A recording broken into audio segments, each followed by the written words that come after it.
Evening everyone, this is Himanshi and I welcome you all on career lab. Hopefully आप सभी बढ़िया होंगे, मस्त होंगे, ज़बरदस्त होंगे। एक बार बताना यार, गर्मी आज हाँ बहुत ज़्यादा है। मैं बिल्कुल स्टार्ट करें।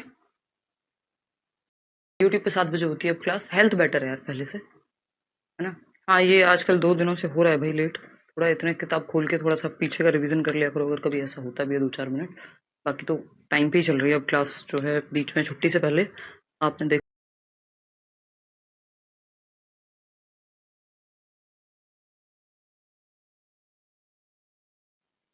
अभी चीज़ें फिर से मैनेज करने में थोड़ी तकलीफ हो रही है। धन्यवाद जी। चलें शुरू करें कहानी। हाँ बहुत बढ़िया जी। चलिए समझते हैं कहानी क्या है। अगर हम देखें तो हम बात कर रहे थे कल किस चीज़ की, आरपीडब्ल्यूडी एक्ट की। आरपीडब्ल्यूडी एक्ट जो है इस पे हम चर्चा करेंगे। इंक्लूसिव एजुकेशन आपका टॉपिक चल रहा है, जो कि अपने आप में महत्वपूर्ण है ना। अल्ट्रा इम्पोर्टेंट है, इसको इम्पोर्टेंट से भी ज़्यादा, महत्वपूर्ण से भी ज़्यादा महत्वपूर्ण मानना चाहिए, है ना। समझेंगे कहानी क्या है। हम बात कर रहे थे right of persons with disabilities act की, यानी आरपीडब्ल्यूडी एक्ट के कॉन्टेक्स्ट में हम चीज़ों को समझने वाले हैं। ठीक है जी, समझें, देखिएगा। हाँ ठीक है, आप सभी को भाई राम नाम नमस्कार, जो भी लोग आप लोग जुड़ चुके हैं, ठीक है ना। फटाफट से पढ़ना शुरू करते हैं। देखो, एक बीच में जब एक फ्लो टूटता है ना, पढ़ाई का हो, किसी भी काम का हो, एक्सरसाइज का हो, तो वो हल्का सा उसमें फ्रिक्शन आता है। तो अभी 2-3 दिन में फिर से हम उसी फ्लो पे आ जाएंगे जिस फ्लो पे हम चल रहे थे, ठीक है ना। चलिए खैर, आते हैं, समझते हैं कहानी क्या है। The right of persons with disabilities act 2016, यानी 2016, शॉर्ट फॉर्म में कह देते हैं। आर राइट का उठाया आर, पी का पी, ये तो आपको पता ही है। आरपीडब्ल्यू विद को तो यूज करते नहीं है, विद को भी कर ही लिया इन्होंने, तो आरपीडब्ल्यूडी एक्ट 2016। इससे पहले आर नहीं था, जो इससे पहले वाला एक्ट था वो पीडब्ल्यूडी एक्ट था। वो कब का था? 1995 का था। उसी को रिवाइज करके 2016 में नया एक्ट लाया गया, जिसको आरपीडब्ल्यूडी कहा गया। ठीक, इससे पहले हम विकलांग शब्द यूज करते थे, अब हम दिव्यांग शब्द यूज करते हैं। डिफरेंटली एबल्ड कहते हैं, ना कि डिसेबल्ड, है ना। तो वो एक बात है। डिसेबल्ड फिर भी कई लोग यूज कर लेते हैं, बट हैंडीकैप वर्ड आपको यूज नहीं करना और विकलांग शब्द यूज नहीं करना, ठीक है ना। तो इन दो शब्दों से थोड़ा सा परहेज करना है। ये पॉजिटिव एटीट्यूड के साथ नहीं लिए जाते, चाहे वो हैंडीकैप बोलना हो, है ना, चाहे वो हैंडीकैप बोलना हो, चाहे वो आपका विकलांग शब्द हो। हिंदी में दिव्यांग शब्द का हम यूज करते हैं इंस्टेड ऑफ विकलांग, ठीक है। क्लियर है बात? कोई दिक्कत परेशानी इस बात को समझने में अगर हो रही है तो आप बिल्कुल बता सकते हैं। ये एक बेसिक सी बात है, ठीक है जी। समझे कहानी क्या है जी। तो अगर हम देखें, 7 बजे होती है भाई यूट्यूब पे क्लास, यहाँ 5 बजे है। Right of persons with disabilities act कहता क्या है? ये पहले तो किस मिनिस्ट्री के अंडर आता है? Comes under the ministry of social justice and women, sorry empowerment, women empowerment नहीं, एम्पावरमेंट, ठीक। मिनिस्ट्री ऑफ सोशल जस्टिस यानी सामाजिक न्याय एवं उत्थान मंत्रालय के अंदर ये एक्ट लाया गया। तो इसको ये नहीं समझना है कि मिनिस्ट्री ऑफ एजुकेशन लेकर के आई, ये आया ministry of social justice and empowerment के तहत। इतनी बात क्लियर है? कोई दिक्कत परेशानी इस बात को समझने में? ठीक। तो दिस एक्ट रिप्लेसेस, इसने रिप्लेस कर दिया, है ना। रिप्लेस कैसे होता है? मन किया आपका मेरे को कल नया पेन लेकर के आना है, तो ये पेन मैंने रिप्लेस कर दिया नए पेन से, यानी आज से मैं इस पेन के साथ इस्तेमाल करूंगी। या अभी हमने एक न्यू कार मंगवाई, तो हमने पुरानी कार को रिप्लेस कर दिया न्यू कार के साथ। ये क्या है? अब उसकी जगह एक्सचेंज डिफरेंट चीज है, उसकी जगह किसी और चीज ने ले ली, यानी रिप्लेसमेंट हो गया, ठीक है ना। रिप्लेसमेंट क्या होता है? आप कोई ऑर्डर भी करेंगे, आपने कुछ अमेजोन से भी मंगाया और आपको रिप्लेस करना है, तो कोई और चीज आएगी उसकी जगह। रिटर्न क्या है? वापस ही चला जाएगा, ठीक है ना। तो ये एक बेसिक सी बात है। This act replaces the PWD act 1995, 1995 वाला पर्सन्स विद डिसेबिलिटीज एक्ट को रिप्लेस कर दिया आरपीडब्ल्यूडी एक्ट 2016 ने। It came into force from 15 जून 2017, यानी इसको हम कहते तो हैं 2016 का एक्ट, आरपीडब्ल्यूडी एक्ट 2016 कहते हैं, लेकिन लागू कब से हुआ? तब तो ये आया, जैसे नेशनल एजुकेशन पॉलिसी की अगर हम बात कर रहे हैं तो ड्राफ्ट तो 2019 में ही बन गया, 2020 हमने इसका नाम दिया है, लेकिन लागू होते होते समय लग जाएगा। तो ये लागू कब से हुआ? ये लागू हुआ 15 जून 2017 से। तो ये बात भी हमें ध्यान में रखनी है, ठीक है ना। कोई दिक्कत नहीं है, क्लियर है इतनी बात? तो नाम क्या है? Right of persons with disabilities act. किस मिनिस्ट्री के अंडर आता है ये एक्ट? कौन सा मंत्रालय भारत सरकार का निकालता है या एनफोर्स करता है इसको? वो है ministry of social justice and empowerment. बात ठीक है। पहले जो एक्ट था दिव्यांग जनों के लिए, पर्सन्स विद डिसेबिलिटीज जो हम कहते थे, वो 1995 में आया था, जिसमें केवल 7 डिसेबिलिटीज थी, 7। इसमें 21 है। इसको आरपीडब्ल्यूडी कहा गया, राइट्स यूज कर लिया तो आर शब्द और आ गया, आरपीडब्ल्यूडी एक्ट 2016। इतनी बात क्लियर है? कोई दिक्कत परेशानी इस बात को समझने में नहीं होनी चाहिए मेरे ख्याल में। ठीक है जी, चलिए आगे बढ़ते हैं। अब जो इससे पहले वाला एक्ट था, हल्का सा उस पर नजर डालेंगे, फिर हम आगे बढ़ जाएंगे। जो पर्सन्स विद डिसेबिलिटी हैं, यानी पीडब्ल्यूडीज, पर्सन्स विद डिसेबिलिटीज, ये आपको याद रखना है। D2+B तक के एग्जाम में एक एक नंबर में फुल फॉर्म पूछ लेता है। सीटेट में तो जनरली नहीं पूछता, बट पता आपको होना चाहिए कि CWSN की फुल फॉर्म क्या है, तो चिल्ड्रन विद स्पेशल नीड्स। अगर हम बात कर रहे हैं किसकी, पीडब्ल्यूडी की फुल फॉर्म क्या है, तो पर्सन विद डिसेबिलिटी। सोचो ये D2+B में पूछा हुआ क्वेश्चन है, तो कहीं भी कुछ भी पूछ सकता है। आरपीडब्ल्यूडी की फुल फॉर्म आपको पता होनी चाहिए। ठीक, ये बेसिक बेसिक बातें जो हमको पता होनी ही चाहिए। ठीक, इतनी बात क्लियर है? चलिए खैर, तो अगर हम बात करें persons with disabilities, equal opportunities मिले इनको, इनके राइट्स का प्रोटेक्शन हो और फुल पार्टिसिपेशन हो पाए, इसलिए 1995 में ये एक्ट लाया गया कि जो लोग डिसेबल्ड हैं, जिनको कोई भी समस्या है, चाहे वो चलने फिरने की हो, कई प्रकार की डिसेबिलिटीज हैं, उन पर हम अभी चर्चा करेंगे, सबको शामिल किया जाए, है ना।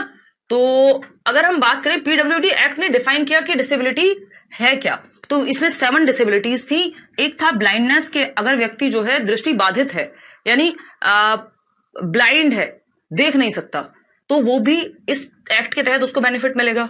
लो विजन, अगर एक सर्टेन विजन से कम विजन है, बहुत कम देख पाता है, तब भी उसको इस एक्ट में कवर किया जाएगा। लेप्रोसी क्योर्ड, लेप्रोसी क्योर्ड होती है कुष्ठ रोग, जिसको क्योर किया जा सके, जिसका इलाज संभव है, उसको भी इसके अंदर लाया गया। ठीक, हियरिंग इंपेयरमेंट, यानी श्रवण बाधिता, सुनने में अगर दिक्कत है, किसी को ऑडिटरी प्रॉब्लम है, तो उसको भी अंदर में इसके इंक्लूड किया गया। यानी एक blindness, low vision, leprosy cured, hearing impairment. 5वां क्या है? Locomotor disability. कई बार पूछ लेता है कि कौन सी चीज नई ऐड हुई है, तो ये 7 अगर आपको पता होंगे तो आप आसानी से बता पाएंगे। लोकोमोटर डिसेबिलिटी की जब हम बात कर रहे हैं, लोकोमोटर डिसेबिलिटी होती है चलने फिरने की समस्या, है ना, हड्डियों से रिलेटेड। जो बच्चे क्रचेस यूज कर रहे हैं, व्हील चेयर यूज कर रहे हैं, तो संभावना है कि उनको लोकोमोटर डिसेबिलिटी है। ठीक, मेंटल रिटार्डेडनेस, मेंटल रिटार्डेडनेस क्या है कि एक सर्टेन लेवल से आईक्यू आपका कम है, बच्चा अपना भी ध्यान नहीं रख पाता, वो है मेंटल रिटार्डेडनेस। ठीक है जी।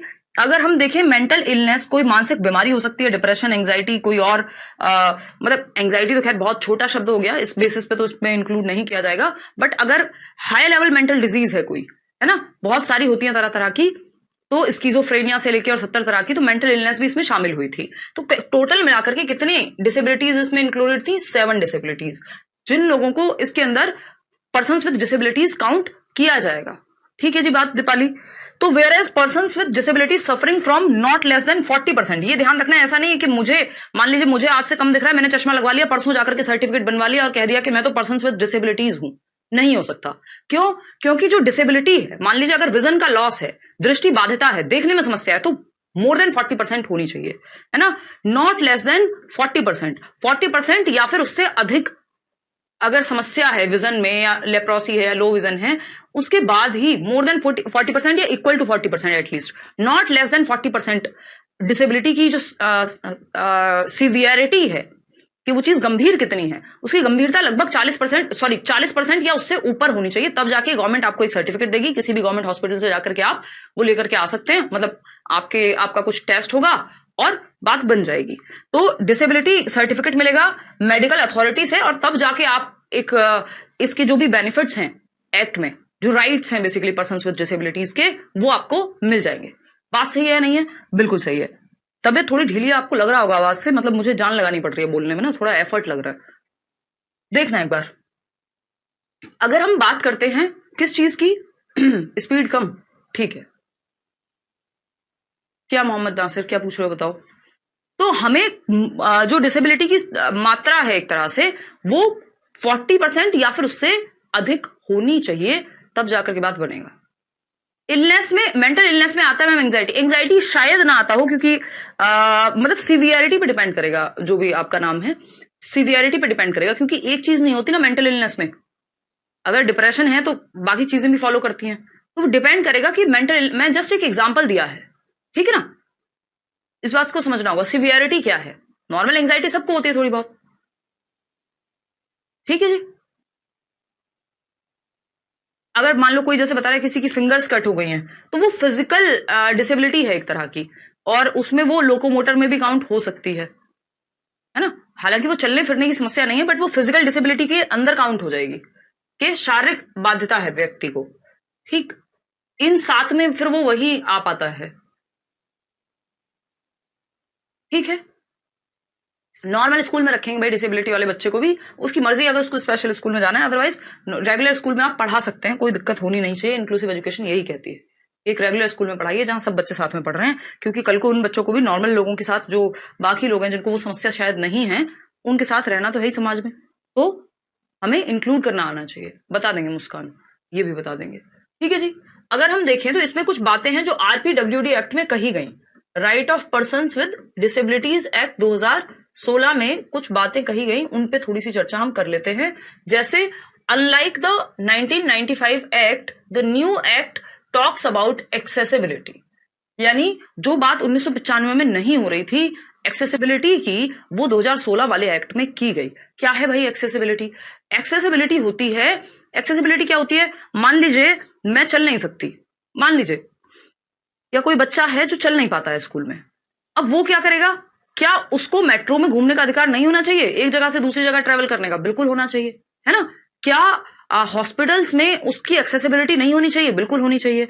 तो आप एक्सेस कर पाए पब्लिक प्लेसेस को, या हर जगह पे एक्सेसिबिलिटी हो उन लोगों की जिनको कोई भी डिसेबिलिटी है।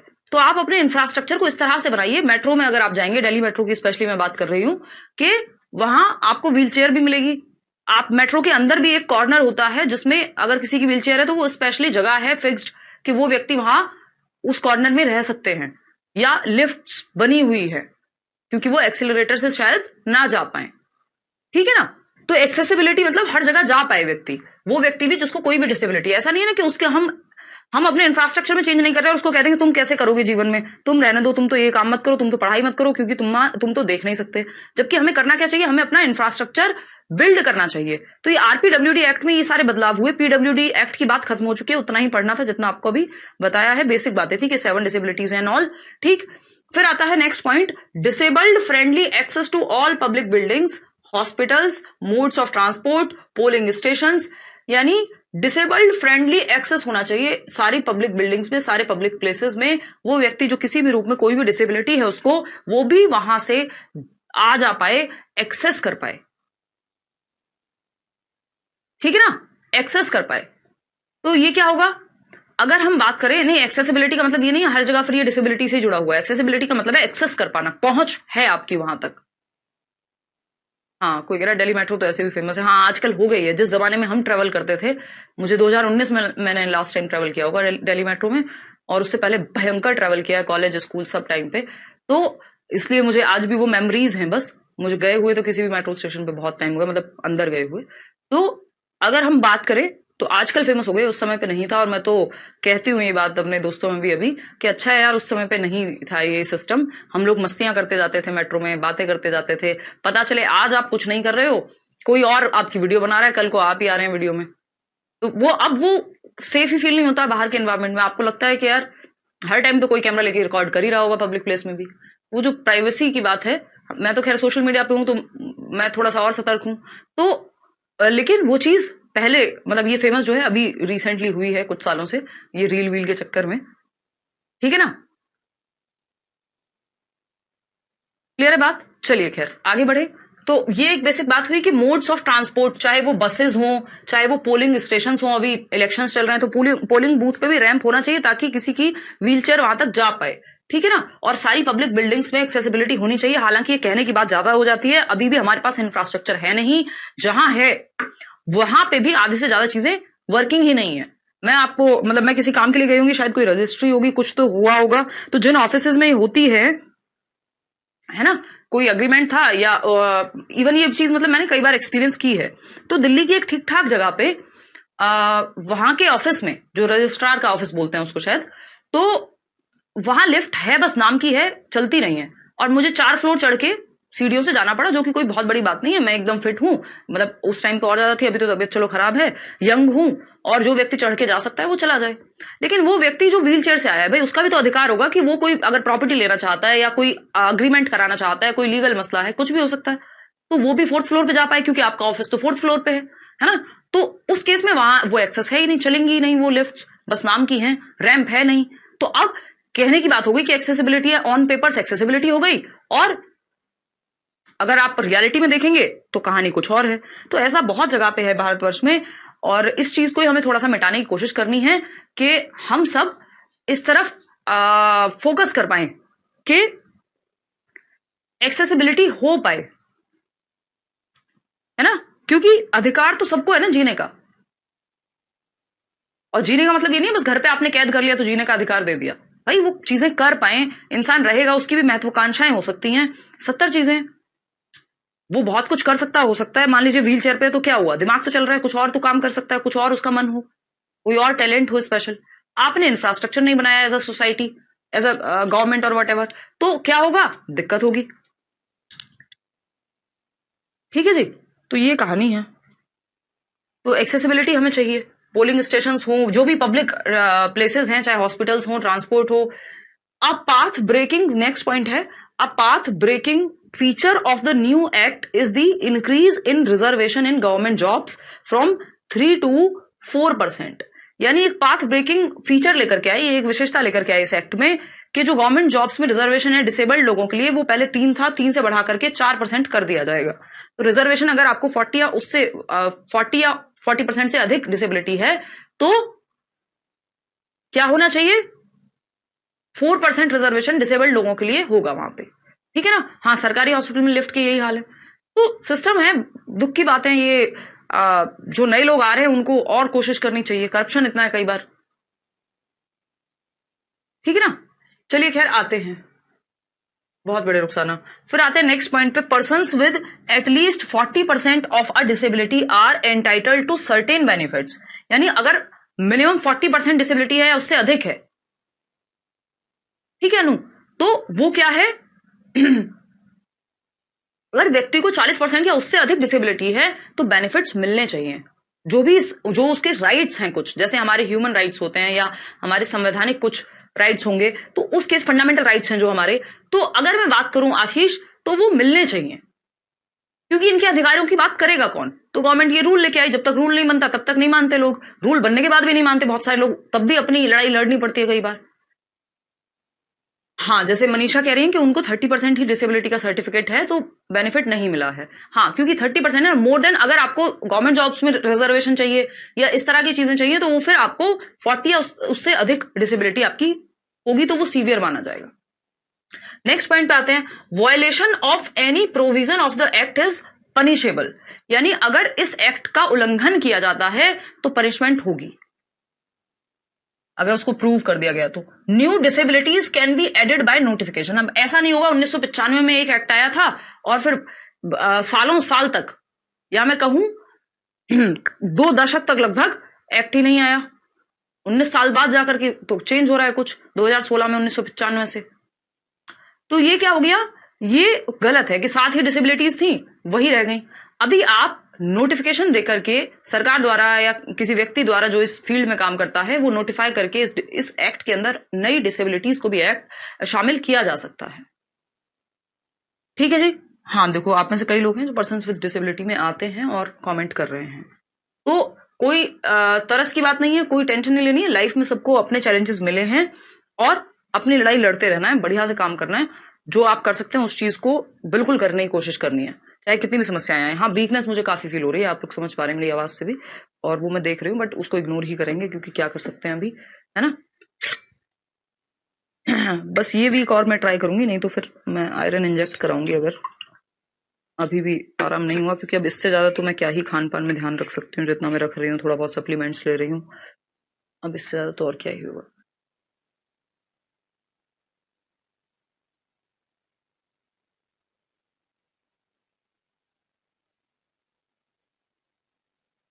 मोहम्मद नासिर कह रहे हैं ये सोसाइटी कब बदलेगी, जब हम बदलेंगे, जब हम सिर्फ बातों में नहीं अपने एक्शंस में भी बदलेंगे। है ना। जब हम अपने एक्शंस में भी बदलेंगे, हम सब कहते हैं, अगेन फिर वही एग्जांपल छिड़ जाएगा वापस से, कि कहने को हम सब कहते हैं वर्बली दहेज लेना बुरी बात है, बट जिसको जो मिल रहा होता है उसको हम फिर गिफ्ट कह देते हैं, है ना। हम कहते हैं बराबरी होनी चाहिए लड़के और लड़कियों में, लेकिन जब एक्शन की बारी होती है तो हम अपने हाथ पीछे खींच लेते हैं, है ना। तो जब तक हम करेज नहीं लाएंगे अपने अंदर बदलने का, एटलीस्ट कि हम अपने आसपास के 2-4 लोग या 2-4 अपनी स्थितियों के या अपनी लाइफ में हम क्या कर रहे हैं वहां पे हम अपनी बात कह सकें या कोशिश कर सकें बदलने की, तब जाके धीरे धीरे बदलाव आएगा। एक दिन में नहीं आएगा। सब बैठ के यही सोचें कि अपने आप बदल जाएगा तो फिर जो लोग सच में बदलना चाहते हैं फिर वो समाज में पागल कहे जाते हैं। क्यों? क्योंकि बाकी सब तो कंफर्टेबल है, उनको तो परिवर्तन की जरूरत नहीं है, फिर हम कहते हैं समाज खराब है। भाई इंक्लूसिविटी ना होने का बहुत ही अच्छा उदाहरण है जो प्राची निगम वाला केस है, कि हम इतने महान लोग हैं कि हम इंडिविजुअल डिफरेंसेस को काउंट ही नहीं करना चाहते, है ना। कोई कह रहा है कि हाँ हाँ लेते ही हैं दहेज, सच है ये। कोई कह रहा है, गरिमा कह रही है मैंने अपनी लाइफ का सबसे बड़ा फैसला अकेले लिया। लो यार, जीवन आपका है, कब तक आप बैसाखियों पे जियोगे, है ना। वो कोई ले ही जाएगा एक दिन।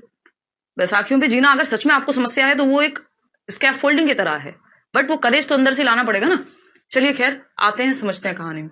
देखिएगा, तो इसमें ना कुछ 21 डिसेबिलिटीज शामिल की गई। 21 डिसेबिलिटीज, कितनी? 21 डिसेबिलिटीज आरपीडब्ल्यूडी एक्ट 2016 में लाई गई। इनको आप जितनी बार सामने से निकल जाएंगी आपके नजर के उतना बेहतर है, क्योंकि पेपर में कई बार अगर कुछ पूछ लेता है, हाँ एग्जैक्टली पठान, तो अगर कोई पूछ लेता है तो आपने अगर ये मल्टीपल टाइम्स देखा हुआ, ये वैसा ही है जैसे इंडिया का मैप या वर्ल्ड का मैप जो लोग तैयारी करते हैं यूपीएससी वगैरह की, वो क्या कर रहे हैं कि लगा रहे हैं, सामने लगा करके रखते हैं, भाई नजर जाएगी, बार बार नजर जाएगी, नजर जाएगी, तो क्या होगा, याद रह जाएंगी चीजें। तो हमारी विजुअल मेमोरी काम करती है, इसलिए ये मैं आपको मल्टीपल टाइम्स दिखाऊंगी कि 21 की डिसेबिलिटी की लिस्ट अब है, फिर एक एक को समझेंगे, एक एक का फोटो देखेंगे, फिर जाकर के हम काम करेंगे। देखना, पहली जो लिस्ट है वो है ब्लाइंडनेस की, कि यानी व्यक्ति देख ही नहीं सकता यदि, तो वो आरपीडब्ल्यूडी एक्ट के तहत आएगा। दूसरी डिसेबिलिटी है लो विजन, अगर एक सर्टेन लेवल से कम विजन है तो भी इसी के अंदर आएगा। लेप्रोसी क्योर्ड, यानी देख सकता है बट बहुत कम, या 40% या उससे अधिक लॉस है तो लेप्रोसी क्योर्ड पर्सन, जिनको हम लेप्रोसी बोलते हैं ना, कुष्ठ रोग जो क्योर हो सकता है, वो इसके अंदर आ जाएगा। बहुत बढ़िया शोभित। फिर आता है, अभी बेहतर कर सकते हो आप, हियरिंग इंपेयरमेंट, यानी श्रवण बाधिता, सुनने में दिक्कत है। Deaf and hard of hearing, यानी सुनने में दिक्कत, यानी बिल्कुल इंसान सुन नहीं सकता, या फिर बहुत कम सुन पाता है। ठीक है ना, बिल्कुल कह रहे हैं, कोई कह रहा है ना कि बदल रही है सोसाइटी रील्स में, हाँ वो चुनिंदा लोग हैं जो कह रहे हैं कि कोई किसी को दहेज दे रहा है और वो कह दे रहा है कि नहीं जी बस ठीक है, एक ले लिया, एक नोट रख लिया।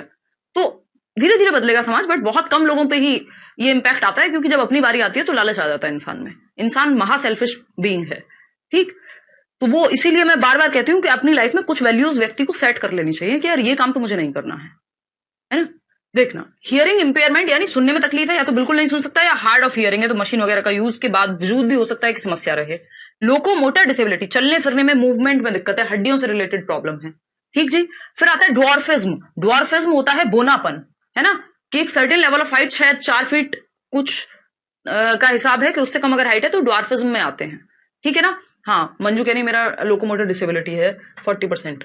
इंटेलेक्चुअल डिसेबिलिटी, बौद्धिक अक्षमता हो सकती है, दिमाग ठीक से डेवलप नहीं हुआ, मेंटल रिटार्डेडनेस है, बिल्कुल आप अपना भी ध्यान नहीं रख पा रहे हैं, पढ़ना तो दूर की बात है। बहुत बढ़िया ओम पाठक, बढ़िया से मेहनत करो DEET+P के लिए और सीटेट वाले सीटेट के लिए। मेंटल इलनेस, मेंटल इलनेस मानसिक कोई बीमारी हो सकती है, स्किज़ोफ्रेनिया से लेके ऐसी बहुत सारे डिसऑर्डर्स हैं जो दिमाग को बहुत, जैसे depression is one of them, but जरूरी नहीं, उसके भी लेवल्स हैं।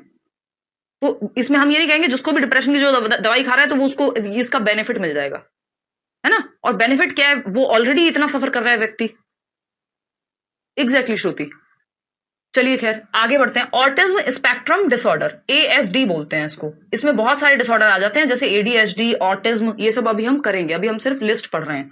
सेरेब्रल पाल्सी, आपका ब्रेन को ऑक्सीजन नहीं मिलती जन्म के समय, जेनेटिक भी होता है कई बार रीजन इसके। तो सेरेब्रल पाल्सी के चक्कर में क्या होगा कि आपके ब्रेन ठीक से डेवलप नहीं हो पाएगा, तो पूरी बॉडी आपकी जो है, पूरी बॉडी जो है वो आपकी मूवमेंट ठीक से नहीं कर पाती, बातचीत में दिक्कत होगी आपको। तो सेरेब्रल पाल्सी, अगर आपको मैं उदाहरण देना चाहूँ, जीरो मूवी में अनुष्का शर्मा सेरेब्रल पाल्सी का उदाहरण है। ठीक, मस्कुलर डिस्ट्रोफी, मसल्स जो हैं आपकी बहुत ही वीक हो जाती हैं, तो वो बिल्कुल मसल्स का एक तरह से लॉस है बहुत ज्यादा, और उनकी शेप या जो बनावट है उसमें भी दिक्कत आ जाती है। हाँ, ये लो विजन में आएगा चांदनी। ठीक है जी, बहुत बढ़िया। आगे आते हैं, नेक्स्ट है chronic neurological conditions. Chronic neurological conditions क्या है भाई? क्रोनिक न्यूरोलॉजिकल कंडीशंस, ठीक है, मैंने कहा मैम कहना है score 130 plus through the class only, बिल्कुल कर सकते हो, 130 प्लस कर सकते हो।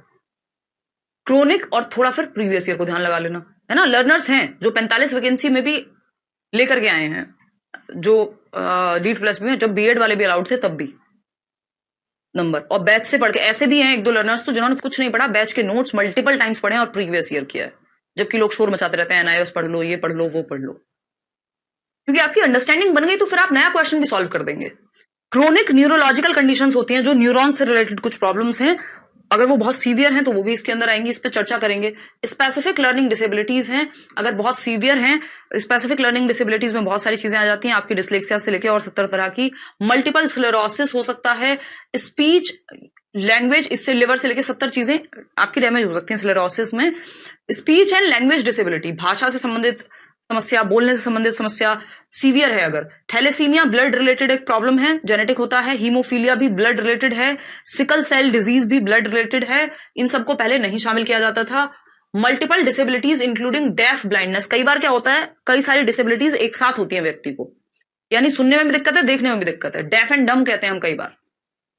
ओह, आशीष कह रहे हैं मेरे को 80% का सर्टिफिकेट है, मस्कुलर डिस्ट्रोफी है। कोई नहीं आशीष, क्या कर सकते हैं, हमें जो कार्ड्स मिले हैं दुनिया में जीवन में उन्हीं से खेलना होता है। एसिड अटैक विक्टिम, अब इनको पहले शामिल नहीं किया जाता था, वो मूवी आई थी ना छपाक जो भी नाम था आई थिंक, जिसमें दीपिका पादुकोण ने लक्ष्मी का जो रोल किया है, वो एसिड अटैक विक्टिम्स को भी इसमें शामिल किया गया है कि उनका क्या कसूर है, वो तो डैमेज हो गए लाइफ लॉन्ग के लिए। पार्किंसंस डिजीज होती है एक, जनरली बुढ़ापे तक जाते जाते, मतलब सबको तो नहीं होती ऑफकोर्स, तो पार्किंसंस डिजीज या फिर अगर पहले से है किसी को तो वो उसको भी इसमें शामिल किया गया। ठीक है ना, आते हैं समझते हैं एक एक करके कि कहानी क्या है। जैसे अगर मैं फिजिकल डिसेबिलिटी की बात करूं, कि इनको 6 कैटेगरीज में डिवाइड किया गया, कल भी हम इस पर चर्चा कर रहे थे कि इन 21 डिसेबिलिटीज को 6 कैटेगरीज में डिवाइड किया गया है। कैसे?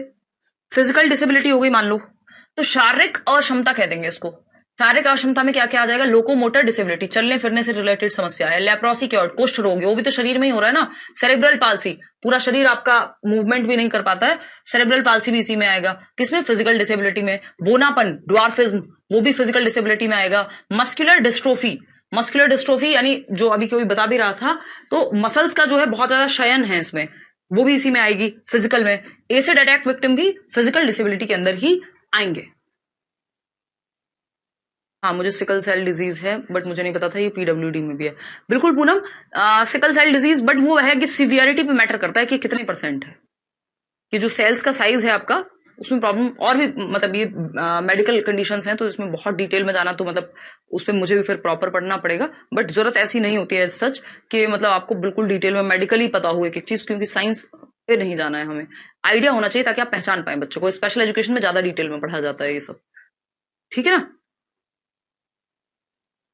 बताएंगे अजीत, डोंट वरी।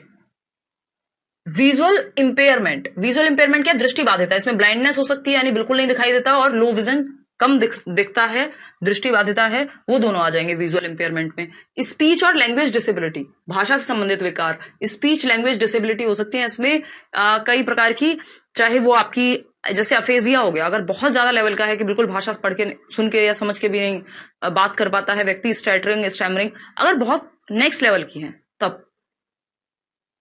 बहुत बढ़िया प्रीति। फिर आते हैं हियरिंग इंपेयरमेंट पे, तो deaf and hard of hearing, या तो बिल्कुल नहीं सुन सकता व्यक्ति, और या फिर बहुत कम सुन पाता है, ठीक है ना। इतनी बात क्लियर है, कोई दिक्कत?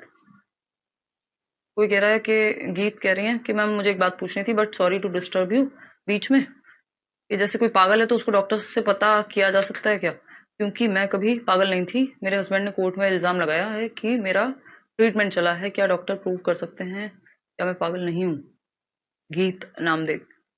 ऑफ कोर्स यार, टेस्ट होते हैं बहुत सारे, इतने सारे क्या कहते हैं उसको, साइकोमेट्रिक टेस्टिंग होती है, तो ये तो किया जा सकता है, मतलब सर्टिफिकेट्स एंड ऑल। और अगर कोई मेडिसिन लेता है तो उसका मतलब ये नहीं कि वो पागल हो गया, है ना। और पागल तो शब्द ही यूज करना अपने आप में बेवकूफी है, ठीक है ना। देखिए, अब तो हम पागल खाना भी यूज नहीं करते हैं। पहले बहुत कॉमन था ना ये, क्या आगरा में पागल खाना है भाई, वहां चले जाओ, ये कर लो। अभी इट्स जैसे मेरे घर के पास में भी है एक जो शहादरा दिल्ली में बहुत फेमस है इस चीज के लिए, तो मेंटल हॉस्पिटल कह सकते हो आप उसको, बट उसका फुल फॉर्म क्या है, institute of human behaviour and allied sciences. तो हम ह्यूमन बिहेवियर की बात कर रहे हैं, पागल टर्म यूज करना ही अपने आप में मूर्खता है एक तरह की, तो वो ईवास कहलाता है शॉर्ट फॉर्म में। चलिए खैर, इंटेलेक्चुअल डिसेबिलिटी, इंटेलेक्चुअल डिसेबिलिटी है बौद्धिक अक्षमता है, कोई स्पेसिफिक लर्निंग डिसेबिलिटी हो सकती है। ऑटिज्म स्पेक्ट्रम डिसऑर्डर में बहुत सारे, ये अम्ब्रेला टर्म है एएसडी, तो इसमें ऐसे कई सारी डिसेबिलिटी हो सकती हैं जो दिमाग को प्रभावित करती हैं, ठीक है ना। बिल्कुल मोहम्मद नासिर, जरूरी नहीं है सब करें ही। मेंटल बिहेवियर या फिर न्यूरोलॉजिकल या ब्लड डिसऑर्डर या मल्टीपल डिसेबिलिटीज इसमें आ गई हैं एक साथ एक कैटेगरी में, जिसमें मेंटल इलनेस हो सकती है कोई, chronic neurological multiple sclerosis, Parkinson's disease, blood disorder, haemophilia, thalassemia, sickle cell disorder, multiple disabilities. मतलब ये बेसिकली कुछ के तो बस आपको नाम पता होने चाहिए कि ये एग्जिस्ट करते हैं आरपीडब्ल्यूडी एक्ट में। जरूरी नहीं कि आपने रट्टा ही लगाया हुआ है कि एक के बाद दूसरा नंबर किसका है, उस तरह से जरूरी नहीं है, ठीक। अब जैसे अगर हम शुरू करें एक एक पिक्चर के साथ एक एक डिसऑर्डर के बारे में बात करना, तो ये एसिड अटैक सर्वाइवर्स किस में आएंगे, फिजिकल डिसेबिलिटी वाले कॉन्टेक्स्ट में आएंगे। जो 6 प्रकार हैं उनमें से फिजिकल डिसेबिलिटी, वो 6 प्रकार कौन से अभी बात की थी ना हमने, अभी जस्ट 2 मिनट पहले हमने बात की है, ये है 6 टाइप्स ऑफ डिसेबिलिटीज।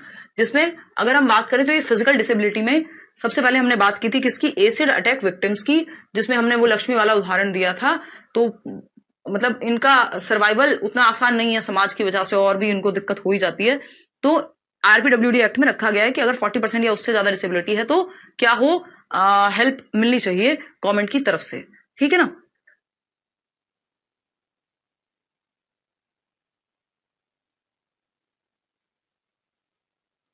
वो जो स्पेसिफिक लर्निंग डिसेबिलिटीज है ना श्याम तिवारी, वहां डिसलेक्सिया और इन सब की बात होती है, और वो भी किस लेवल का है उस पर डिपेंड करेगा। मस्कुलर डिस्ट्रोफी, मस्कुलर डिस्ट्रोफी की अगर हम बात कर रहे हैं तो अगेन आपका जो ये आप देख पा रहे हैं कि ठीक से जो मसल्स हैं या वो डेवलप्ड नहीं है या फिर बाधित हैं किसी भी कारणवश, तो मस्कुलर डिस्ट्रोफी हो गया। फिर इसके बाद आता है आपका पार्किंसंस डिजीज, जनरली बुढ़ापे में होती है, दिमाग को प्रभावित करती है, मूवमेंट को, और भी इसमें कई सारी चीजें होती हैं, तो पार्किंसंस डिजीज इसमें काउंट हो गया। फिर अगर हम बात कर रहे हैं किसकी, स्पेसिफिक लर्निंग डिसेबिलिटीज की, तो स्पेसिफिक लर्निंग डिसेबिलिटीज में डिसलेक्सिया और ये सब आ जाएंगे, ठीक।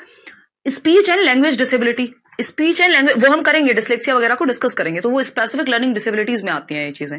अगर किसी को उतना सीवियर है तो स्पीच एंड लैंग्वेज डिसेबिलिटी, तो भाषा, मान लीजिए मूक बधिर होते हैं बच्चे, डेफ एंड डम जिनको हम कह रहे हैं, तो उनको भी हम यहाँ पे भाषा से रिलेटेड साइन लैंग्वेज सिखा रहे हैं या इस तरह की चीजें कर रहे हैं, है ना, ठीक है। हाँ, Parkinson's I think Paa movie में थी, अमिताभ बच्चन को, बिल्कुल पूनम। और multiple disabilities including deaf blindness, तो मल्टीपल डिसेबिलिटीज मल्टीपल डिसेबिलिटीज एक साथ हो सकती हैं कि दिखता भी नहीं है बच्चा, बोल भी नहीं सकता है ना, तो वो हो गया। फिर आते हैं थैलेसीमिया, तो ब्लड रिलेटेड प्रॉब्लम है। क्रोनिक न्यूरोलॉजिकल कंडीशंस हो सकते हैं, स्किजोफ्रेनिया से लेके 70 तरह की। फिर मेंटल इलनेसेस हो सकती हैं, ठीक। फिर जैसे मतलब इसमें तो अंतहीन उदाहरण है फिर। अच्छा हेमंत, ठीक है भाई। शोभित, ठीक है, थैंक यू। ब्लाइंडनेस यानी जो आप ब्लाइंडनेस तो आपको पता ही है कि देख नहीं सकता व्यक्ति। लेप्रोसी क्योर, जो कुष्ठ रोग है जिनका क्योर हो सकता है, वो इसमें आएंगे। लोकोमोटर डिसेबिलिटी, अब आप देख रहे हैं कि इनका एक पैर नहीं है और वो क्रचेस से चल रहे हैं, तो ये लोकोमोटर डिसेबिलिटी हो गई, ठीक। मल्टीपल स्लेरोसिस, मल्टीपल स्लेरोसिस में आपकी नर्व्स जो हैं वो अफेक्ट होंगी और प्रॉब्लम क्रिएट होगी। फिर आएंगे हम हीमोफीलिया पे, हीमोफीलिया भी ब्लड रिलेटेड ही प्रॉब्लम है। सेरेब्रल पाल्सी अगेन, है ना। और सिकल सेल डिजीज के आपकी जो सेल्स हैं, ब्लड सेल्स, आरबीसी जो रेड ब्लड सेल्स हैं, वो बहुत ही मतलब खोखला कहेंगे उनको एक तरह से, ठीक से नहीं विकसित हो पा रही हैं। ऑटिज्म स्पेक्ट्रम डिसऑर्डर में तो 1700 चीजें हैं जो आती हैं, इनको सबको डिटेल में नहीं पढ़ना है, लेकिन जो जरूरी है उनको हम पढ़ेंगे क्योंकि वो पूछ ली जाती है पेपर में, ठीक है ना।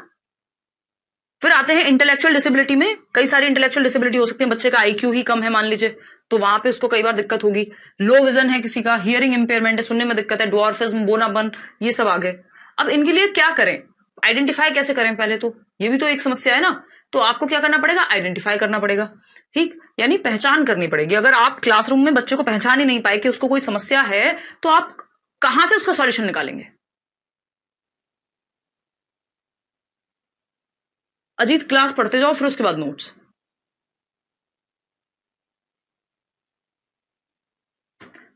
इसमें नहीं आएगा आकांक्षा, देखना एक बार। और नेक्स्ट अगर हम समझे तो देखते हैं स्ट्रेटजीज फॉर अर्ली आइडेंटिफिकेशन, यानी दिव्यांगता को पहचानने की प्रारंभिक रणनीतियां। हमें अर्ली आइडेंटिफाई करना होता है, जितना जल्दी आइडेंटिफाई हो जाएगी बच्चे को कोई समस्या है उतना बेहतर है, क्योंकि फिर हम उसी हिसाब से चलेंगे। क्योंकि एक डिसेबिलिटी से दूसरी डिसेबिलिटी होने में देर नहीं लगती, कि बच्चे को कल तक तो सिर्फ देखने में दिक्कत थी, अब कुछ और भी हो गया साथ में, या इस तरह की चीजें हाथ सिकुड़ने लगती हैं सेल्स, एग्जैक्टली। तो अगर आपको जितना जल्दी आप बच्चे को आइडेंटिफाई करेंगे तो उतना अच्छा है, उतना बेहतर है, ठीक है। फिर अगर हम बात करते हैं, ये मिल जाएगा आपको, डोंट वरी, आपको नोट्स में मिल जाएंगे ये लिस्ट, टेंशन मत लो।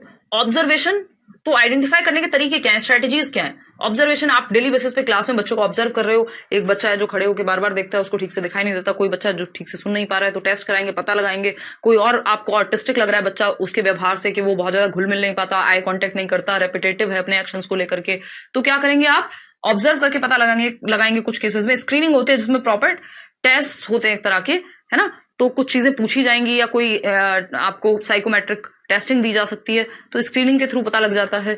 और क्या हो सकता है, आइडेंटिफाई पैटर्न्स। आप पैटर्न्स देख सकते हैं कि बच्चा सेम पैटर्न बार बार रिपीट कर रहा है क्या। बच्चा है जो बार बार रुक ही नहीं पाता क्लास में, 2 मिनट उछलता कूदता ही रहता है, एक जगह पे ध्यान नहीं टिकता, उसका ADHD हो सकता है, तो इवेल्युएशन के लिए भेजेंगे फिर।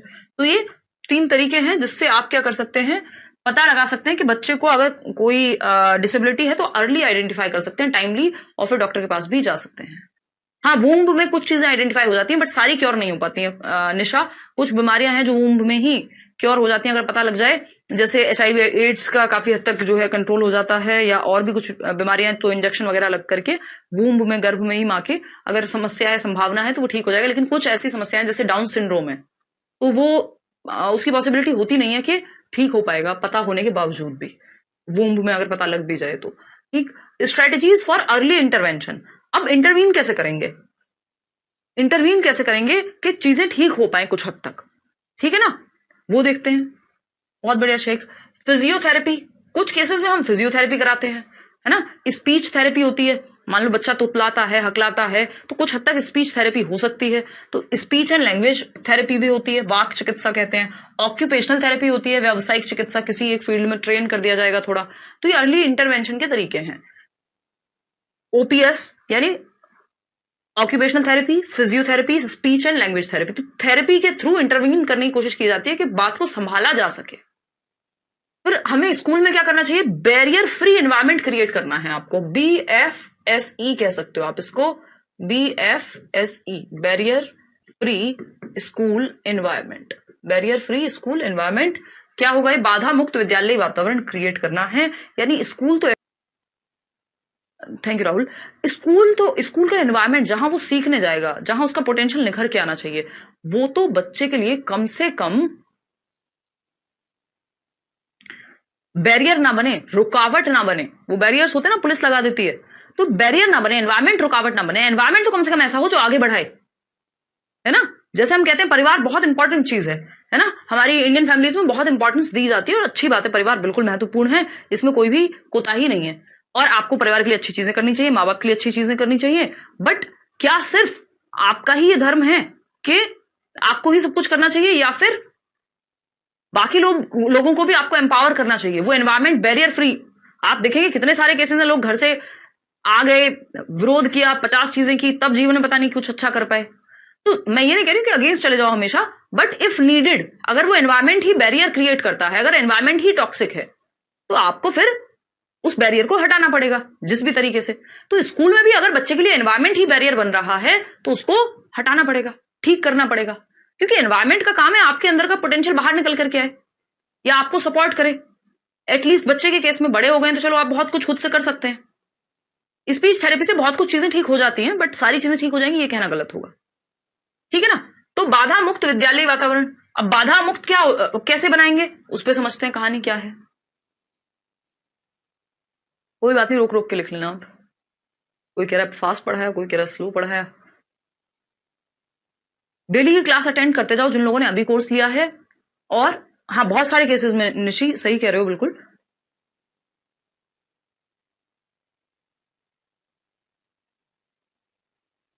अच्छा कोमल, मिलेंगे भाई। कुछ टाइम बाद आपको हम ऑफिस का एड्रेस दे देंगे ताकि आप आ पाएं, है ना। 2-4 महीने रुक जाइए। कोई रैली आ रहा है आप में से तो बिल्कुल मिल के जाइएगा, कोई दिक्कत नहीं है। तो हाँ,